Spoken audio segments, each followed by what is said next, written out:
welcome to another episode of the 5-Minute Chewy Chat. I'm your host, Melissa. And your co-host, Tony Sands. Let's continue with what we were talking about last week.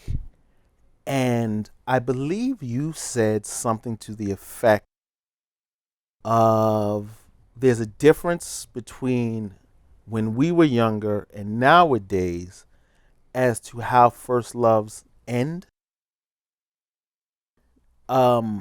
I would say it's hard for us to really understand that because we've already been through those doors.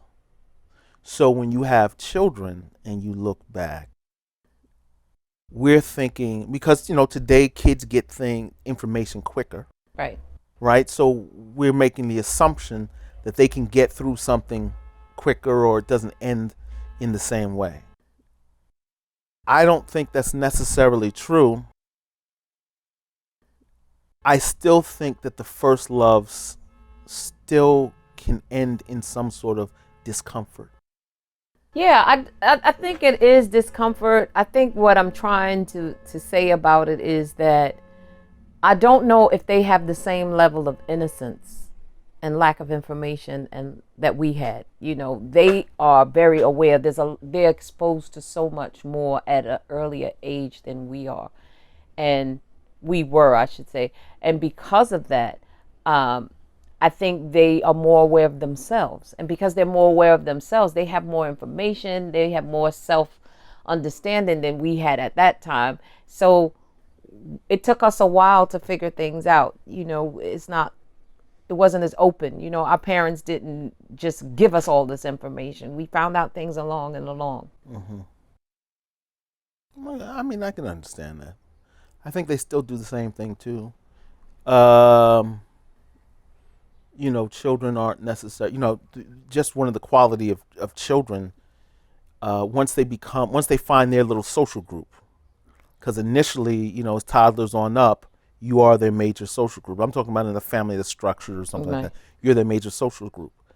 But as soon as they find their groups and their pals, right, they start sharing secrets among themselves that they're not going to tell mom and dad. True.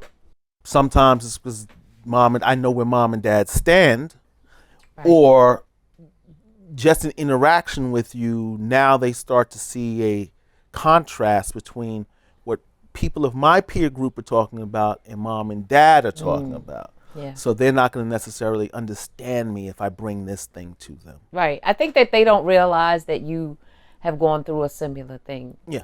The same nervousness, the same, oh my gosh, there this person right, is, right, they calling. Right. And then you got to act like, yeah, hello. Right, oh, right, hi, right, right. So I don't think they Right. realize that we've gone through that same exact Right. process, Right. Because as children, we didn't recognize that about our parents. Not necessarily do you hear all the intricacies of most of the time when you hear stories from your parents, they're from a hero perspective.